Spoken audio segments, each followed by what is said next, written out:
Bien, hermanos, una bendición, como siempre, compartir la palabra del Señor con vosotros. Seguimos en el libro, en la carta que Pablo le escribió a las iglesias de Galacia, y hoy vamos a seguir meditando a partir del versículo 11 del capítulo 1.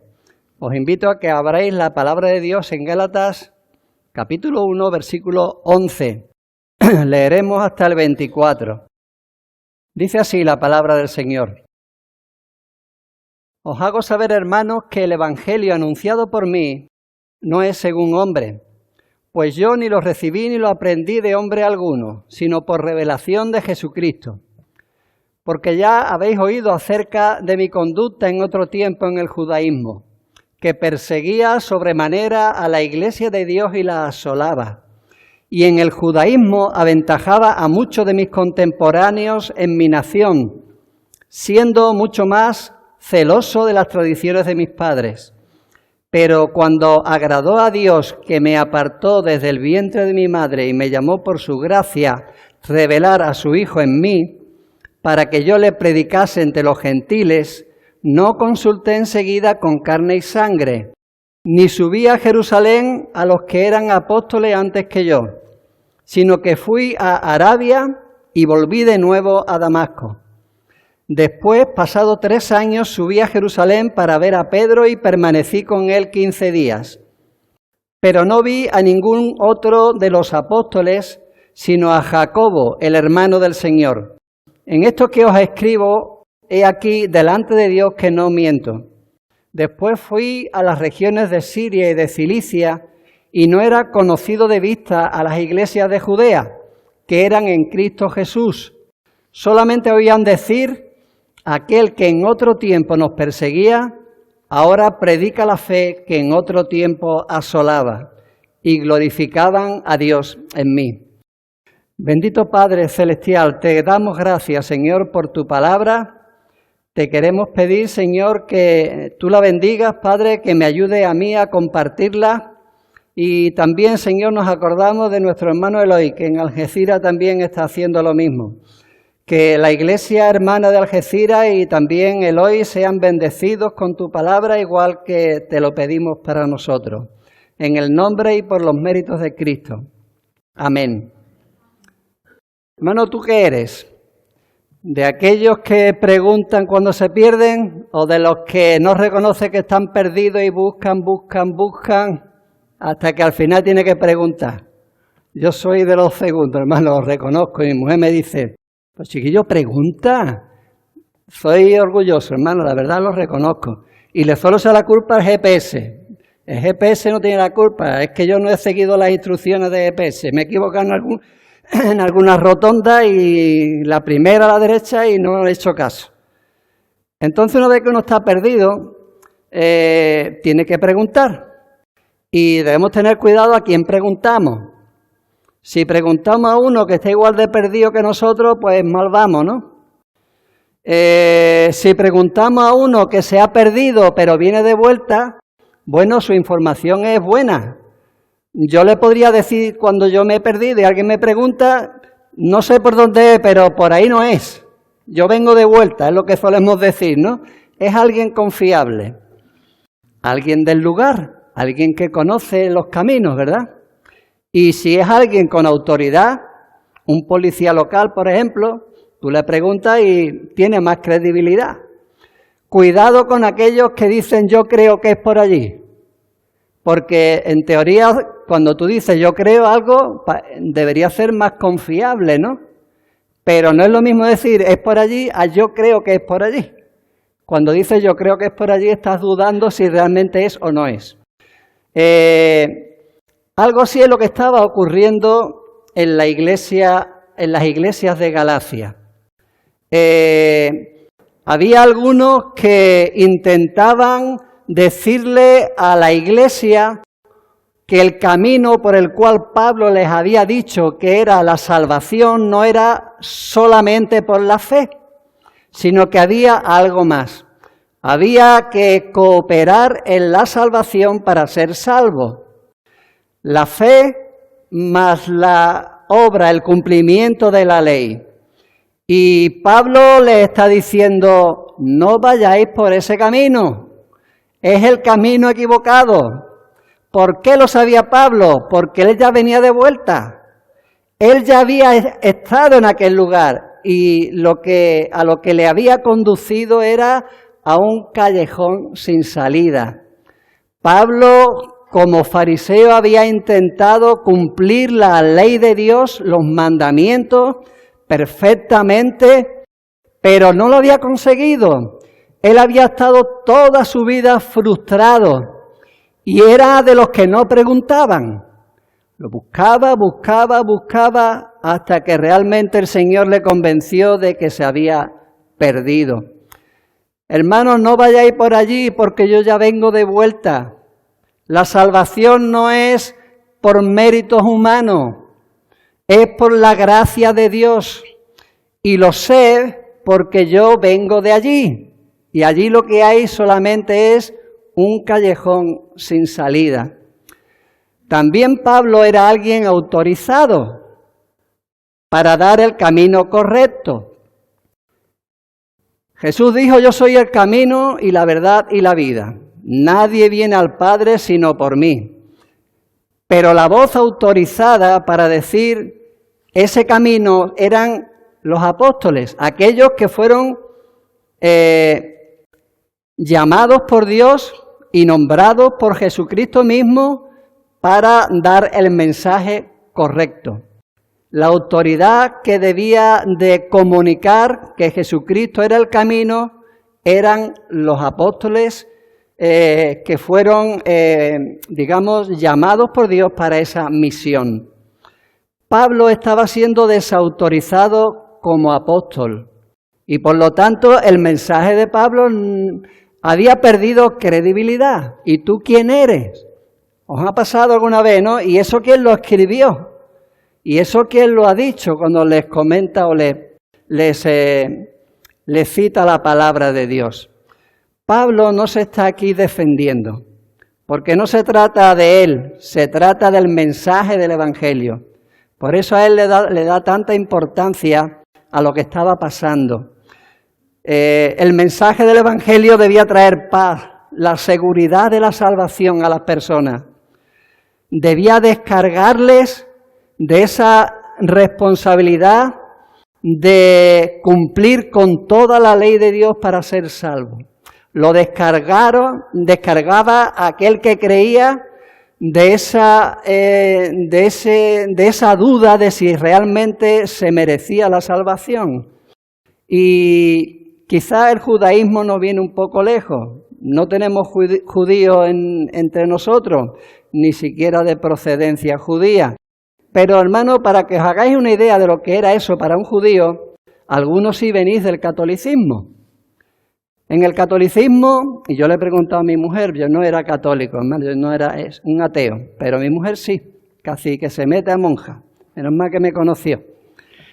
Bueno, pues ella me dice que en el catolicismo ningún católico está seguro de su salvación. Y eso tiene que ser algo tremendo, porque a mí me daba igual, porque yo no creía que había una vida después de la vida, ni que tenía que dar cuenta de mi vida a Dios después de morirme. Pero el que crea en eso y no esté seguro de su salvación, eso tiene que ser tremendo. Y claro, el bautizo católico te perdona del pecado original, ¿no? Pero claro, tú tienes que ir confesándote a lo largo de tu vida para mantenerte en comunión no con Dios, sino con la Iglesia. Y claro, si morías y no estabas en estado de gracia, como se dice en ese argot católico, pues estabas perdido. Si te confiesas, ahora resulta que pecas y no te da tiempo de encontrar un cura a tiempo, pues estás perdido. Esto tiene que ser horroroso, hermano. Algo parecido era lo que le ocurría a un judío. No estaban seguros de su salvación. No estaban seguros de que sus méritos iban a ser suficientes para que Dios le aceptara. Y vivían día tras día intentándolo, y estaban perdidos sin saberlo. Pablo le dice, no vayáis por ahí, ¿Por qué vais a retroceder cuando estabais en el camino correcto? El Evangelio te da la seguridad de la salvación, porque no depende de ti, depende de que Cristo murió por nuestros pecados para librarlos del presente siglo malo, ¿verdad? Y liberarnos de esa esclavitud que teníamos de cumplir la ley para ser salvos. Él podía haber, digamos, defendido su apostolado como otras veces. Por ejemplo, a los corintios, que también lo ponían en duda, le dice: las señales de apóstol han sido hechas entre vosotros, con prodigios, señales, milagros. Los milagros que hacían los apóstoles, digamos, daban la acreditación de que venían de parte de Dios. Pero Pablo no apela a los milagros, entre ellos hizo milagros. ¿Recordáis el cojo de nacimiento que él curó en la provincia de Galacia, en la localidad de Listra? Allí pasaron de quererle ofrecer sacrificio a Pablo, que decía que era Mercurio, y a Bernabé decían que era Júpiter. Pasaron de eso a apedrearlo y dejarlo medio muerto. Pero él hizo allí señales. Sin embargo, él no apela a las señales. ¿Cómo acreditaba Pablo que verdaderamente es un apóstol del Señor? Y como él dice, creedme que no miento.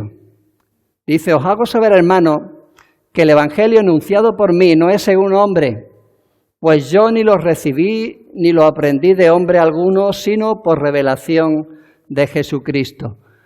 Dios me quitó el velo. Revelar es quitar el velo. Algo que estaba oculto y que se nos desvela. Él, en su celo como judío, nunca vio realmente lo que el Señor les reveló por medio de Jesucristo.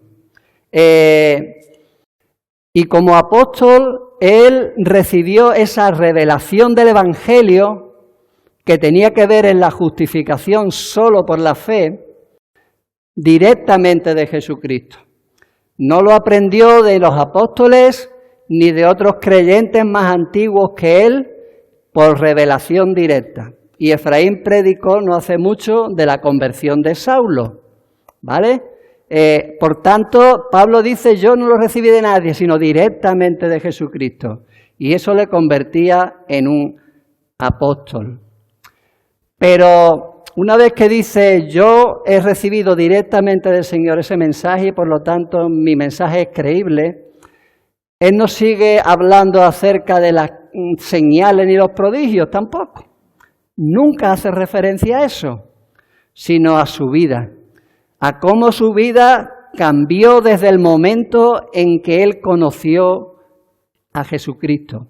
Dice: ya habéis oído acerca de mi conducta en otro tiempo, en el judaísmo, que perseguía sobremanera a la iglesia de Dios y las asolaba.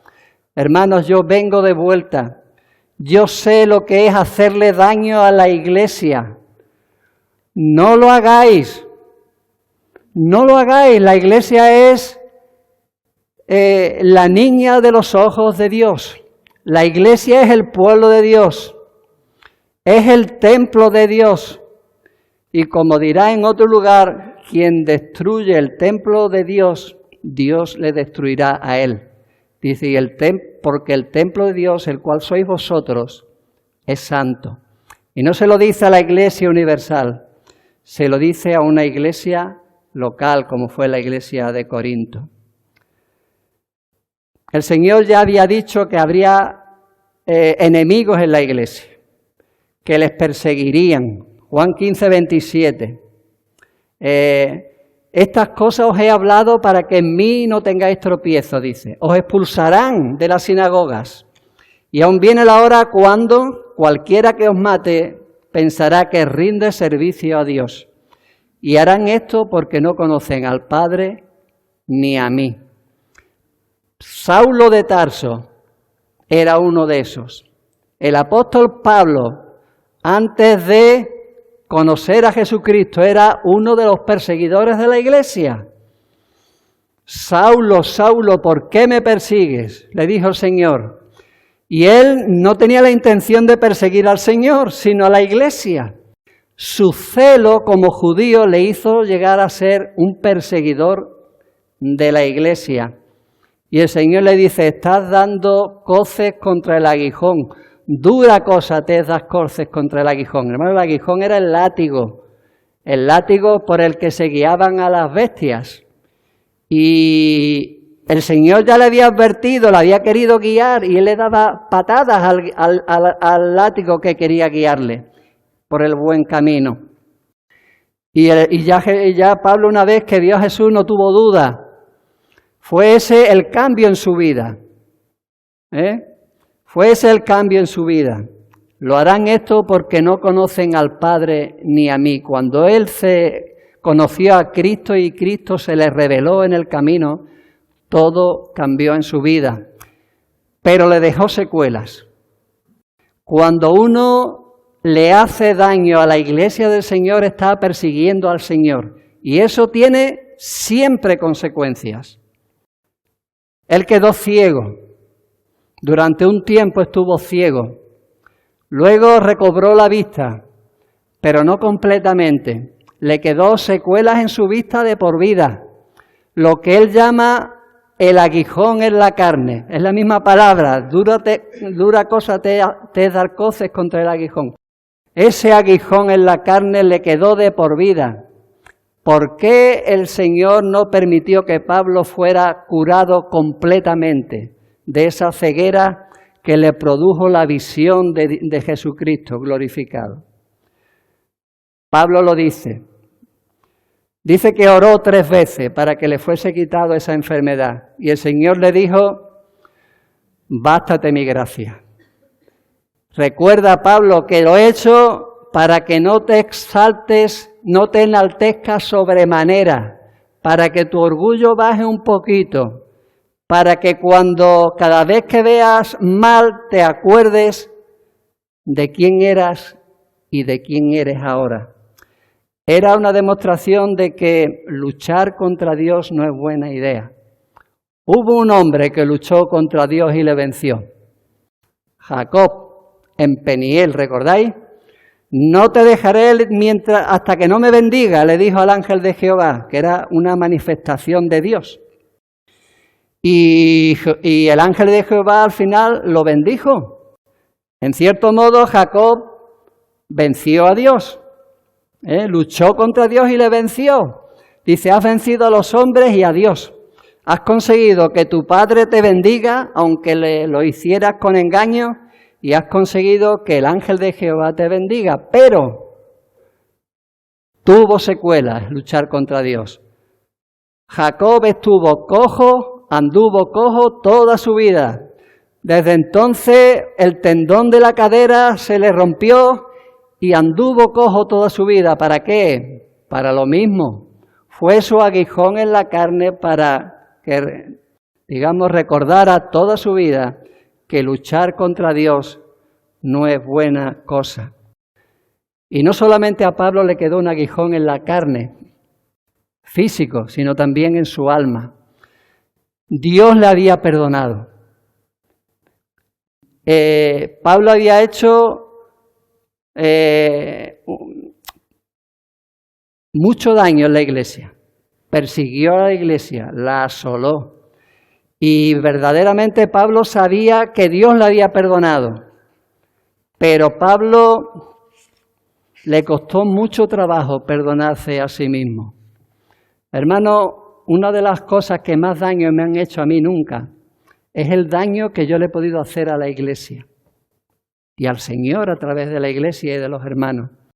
Es verdad que el Señor nos perdona, Él es misericordioso, pero ese dolor nos dura toda la vida. Nos sentimos perdonados, pero nos cuesta perdonar a nosotros mismos cuando hacemos daño a la iglesia. Yo perseguí a la iglesia de Dios. Lo repite muchas veces en sus cartas. A pesar de sentirse perdonado, Pablo recordaba el rostro de cada uno de esos hermanos a los que él arrestaba y llevaban para ser matados. Recordaba el llanto de sus mujeres, de sus hijos, cuando los dejaba solos en su casa. Recordaba el rostro ensangrentado de Esteban mientras le apedreaban, y él guardaba la ropa de los que le tiraban las piedras. Todos esos gritos, todo eso que él vivió, todo ese daño que él hizo, él lo llevó siempre en su corazón. Yo soy el más pequeño de los apóstoles, dice, que no soy digno de ser llamado apóstol, porque perseguía a la iglesia de Dios. Él lo tenía ahí clavado como un aguijón, pero el aguijón era un aguijón muy doloroso. Luego dirá en el capítulo 5, versículo 10 de esta carta, el que os perturba llevará la sentencia, quien quiera que sea. Y no lo dijo como una amenaza o una advertencia, lo dijo porque fue su propia experiencia. Así que, hermanos, a veces nuestro exceso de celo nos puede llevar a ir en contra de la voluntad de Dios. Hay algo que te debe parar o que te ayuda a parar o evitar que eso ocurra. No pienses en ti mismo, piensa en los demás. No pienses en salirte con la tuya, piensa en bendecir a otro. Ninguno busque su propio bien, sino el del otro. El amor no busca lo suyo, es una buena guía para volver al camino correcto si tienes dudas. En el judaísmo dice, aventajaba a muchos de mis contemporáneos en mi nación, siendo mucho más celoso de las tradiciones de mis padres. Yo era el crack del fariseísmo. Yo era mucho más celoso. Si ya los fariseos eran los más celosos, pues Pablo era el más celoso. Fariseo significa separado. Aquellos que no se juntaban con publicanos, con pecadores, con samaritanos, con mujeres, con gentiles, como Jesús hacía. Separado. Sin embargo, eso no les sirvió para sentirse aceptado por Dios. Hermanos, siempre va a haber gente peores que nosotros. Siempre. Y salimos ganando cuando nos comparamos con los demás. A lo mejor si me comparo con ustedes salgo perdiendo, casi seguro, salgo perdiendo. Pero si me voy al mundo, allí hay gente peor. Además, yo ni he matado a nadie, ni he robado mucha cantidad de cosas, he robado, pero no mucho. No soy un criminal. En otro tiempo, hermano, como dice Pablo, en otro tiempo. No os escandalicéis. Entonces, si tú te comparas con los demás, dices, bueno, aventajaba a muchos de mis contemporáneos. Pues claro que sí. Pero eso es un problema, porque si no te sientes pecador, no necesitarás del perdón de Dios. Él había sido educado en las tradiciones de sus padres, pero esas tradiciones, al final lo que hicieron fue ocultar la palabra de Dios.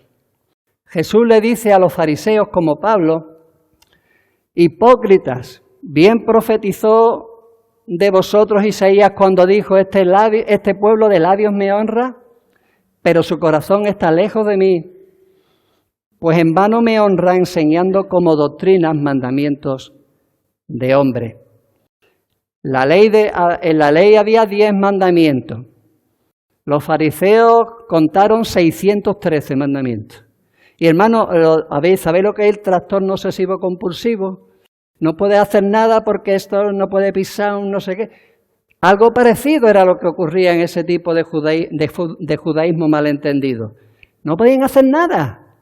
Una vez la Lidia, cuando chica, les decíamos, esto al Señor no le gusta, aquello al Señor no le gusta. Y terminó diciéndonos, es que al Señor no le gusta nada. Pues esa es la conclusión que el judaísmo hacía acerca de la palabra de Dios, que no eran mandamientos de Dios, eran mandamientos de hombres.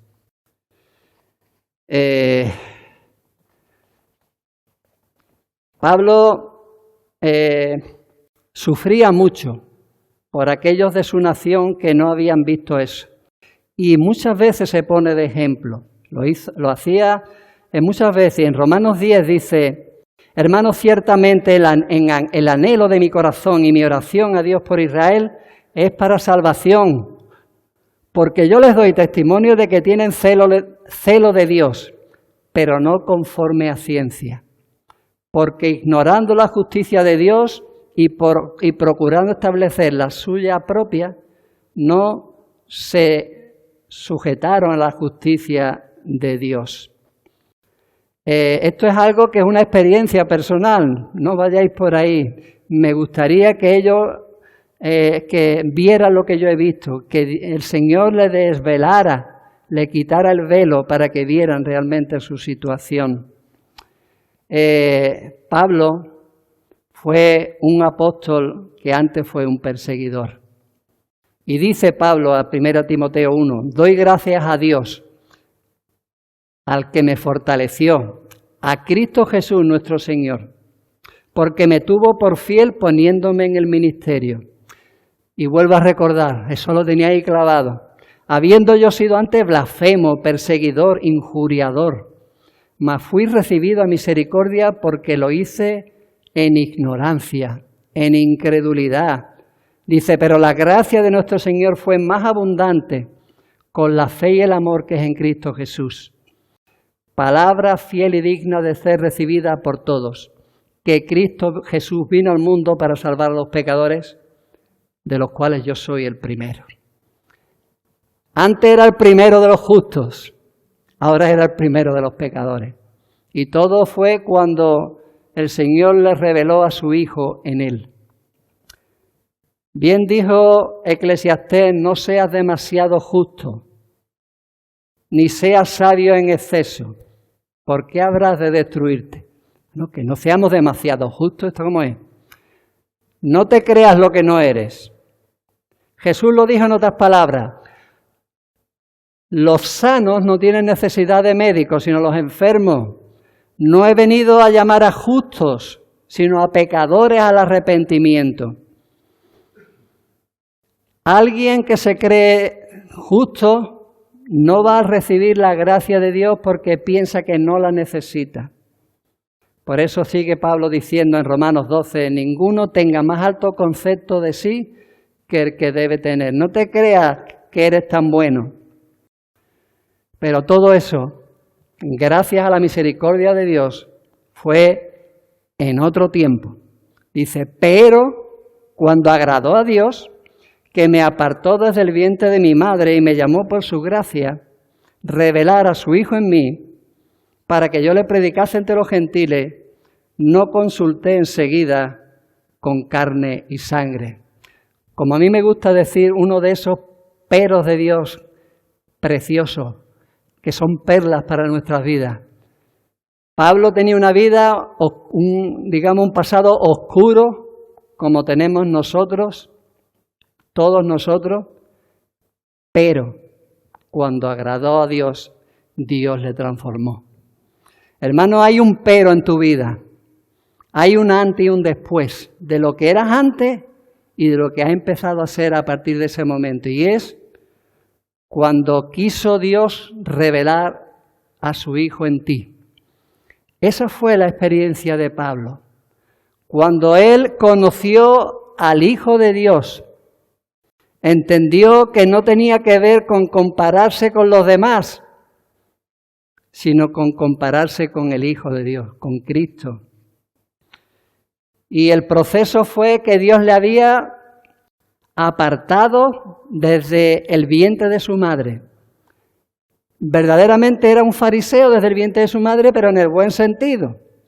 Él no se separó por sí mismo, porque aunque lo intentó, no lo consiguió, pero Dios le apartó desde el vientre de su madre.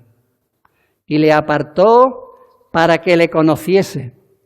Eso no ocurrió desde que nació, sino que llegó un momento en que Dios se le reveló. Cuando agradó a Dios, le llamó por su gracia. Fue cuando verdaderamente llegó a ser un auténtico fariseo, alguien apartado, porque santo significa separado. Pasó a ser del primero de los justos, pero condenado, al más grande de los pecadores, perdonado. Y eso es muchísimo mejor. Hermanos, da gracias a Dios por lo que Dios ha hecho en tu vida por medio de Cristo. Alaba al Señor, porque hubo un antes y un después en tu vida. Y eso ocurrió cuando Él te reveló a su Hijo en ti. Fue ese conocimiento de Cristo lo que realmente cambia nuestras vidas. Y si aún no has tenido esa experiencia con Dios, busca a Dios a través de su palabra, a través del Evangelio autorizado, sus apóstoles, que es por donde Dios habla en estos últimos tiempos, a través de su Hijo y de sus apóstoles a los que Él envió. Y reconoce que no eres, que quizá eres más justo que los demás, pero que no lo llegas ni a la punta del zapato a la santidad de Jesús, el Hijo de Dios. Fue conocer a Cristo lo que le cambió la vida. Se vio cómo era Él y hasta dónde tenía que llegar. Por eso dice muchas veces, yo no termino hasta que llegue a la estatura de la plenitud de Cristo. Hijitos míos, dice a los Gálatas después, sufro dolores de parto hasta que Cristo sea formado en vosotros. Ya no tiene que ver con ser el mejor de los hombres, sino ser como Cristo. Y hermano, ¿quién puede? ¿Quién puede? La ley no te va a hacer llegar a ese extremo. El cumplimiento de los mandamientos no te va a hacer mejor persona, todo lo contrario. Es la obra del Espíritu Santo obrando en el ser humano, en el creyente, el que va transformándole de gloria en gloria conforme a la imagen de su Hijo. ¿Veis? El mensaje es el mismo. Es lo que he querido reflejar en el título del mensaje. Nuestra teología debe cambiar nuestra biografía. Bueno, a veces las palabras teología suena espeso, pero la teología no significa otra cosa sino el conocimiento de Dios. Lo que conozco acerca de Dios debe cambiar la historia de mi vida, que eso es la biografía. Y a medida que voy conociendo más el carácter de Dios manifestado en la persona de su Hijo, eso debe cambiar mi vida, mis decisiones, mis prioridades. Como dirá luego Pablo en Gálatas 2:20, una de las grandes perlas de la Biblia, con Cristo estoy juntamente crucificado y ya no vivo yo, sino que es Cristo el que vive en mí. Y lo que ahora vivo en la fe, y lo que ahora vivo en la carne, lo vivo en la fe del Hijo de Dios, el cual me amó y se entregó a sí mismo por mí. Allí había gente que les perturbaba. Pablo le está diciendo, si alguien te tiene que perturbar, que sea la visión del Hijo de Dios. Ahí la palabra perturbar, recuerda hermano lo que es dar la vuelta. Si alguien tiene que perturbarte, que sea la palabra de Dios que te muestra cómo debes ser a través de la imagen de Cristo. Es el único que te debe volver del revés. Y eso es la conversión. ¿Cuándo ocurrirá? No lo sabemos. Cuando le agrade a Dios. ¿A quién le pasará y a quién no? No lo sabemos. A aquellos a los que Dios apartó desde el vientre de su madre. ¿Tú lo sabes? Yo lo sé. Yo lo sé solamente de aquellos que han respondido a la gracia de Dios por medio de la fe. El mensaje que predicamos, hermano, no lo vamos a poder acreditar, autentificar, decir que es la verdad, si no lo ve la gente transformando nuestra vida. La transformación de ese hombre ha cambiado la vida de muchas personas. Es imposible explicarse cómo Saulo de Tarso, el perseguidor de la iglesia, el fariseo, se convirtió de un día para otro en un apóstol de Jesucristo. Dice, no era conocido de vista las iglesias de Judea, que eran de Cristo, solamente oían decir, aquel que en otro tiempo nos perseguía, ahora predica la fe que en otro tiempo asolaba. ¡Wow! Tremendo, hermano, el cambio que Dios hace en la vida de las personas. A algunos se les nota más, a los más malos. Pablo era de los más malos, él lo reconoce. A otros que somos gente normal se nos nota menos, pero se nos debe notar. A veces escuchamos testimonios de hermanos que cuentan unos testimonios y tú dices, a mí me da vergüenza contar mi testimonio. Al Señor no es eso en mi vida, un drogadicto. Yo tuve en casa un criminal de guerra serbio y tú dices, y lo tuve en mi casa durmiendo con mi mujer y mis hijos. Una transformación, personas que cuentan el testimonio te queda con la boca abierta. Los más normalitos, bueno, pues no hemos tenido esa experiencia tan traumática y tan visible. Pero la obra de Dios en ellos y en nosotros es la misma, hermano. Es un milagro cada vida transformada y ganada para Cristo. Dice el Señor en el Salmo 31, en tus manos están mis tiempos. Líbrame de las manos de mis enemigos y de mis perseguidores. Quizá eso fue lo que esos hermanos a los que Pablo arrestaba y a los que mataban, oraban al Señor. Líbrame de las manos de mis enemigos y de mis perseguidores. Y hermano, Dios lo hizo. Convirtió a su enemigo, a su perseguidor en un apóstol. ¿Qué es lo mejor que podemos hacer por los que son enemigos y perseguidores de la iglesia? Por los que hacen daño en la iglesia y ni siquiera saberlo. Y no necesariamente son de fuera. Muchas veces, hermano, como alguien me dijo, un hermano, no hace mucho, a veces los mayores problemas vienen de dentro y no de fuera. Aquí venía de dentro. Ora por él. Y si no se ha convertido, que se convierta. Hay una iglesia perseguida todavía. Ora por esas personas para que se conviertan. Es lo que ellos hicieron y Pablo se convirtió. No tuvo que ir a Jerusalén a pedir, digamos, una recomendación de los apóstoles. Él dice que no fue. ¿Por qué? ¿Porque Dios le dio la encomendación directamente? No. Porque su recomendación era su propia vida transformada.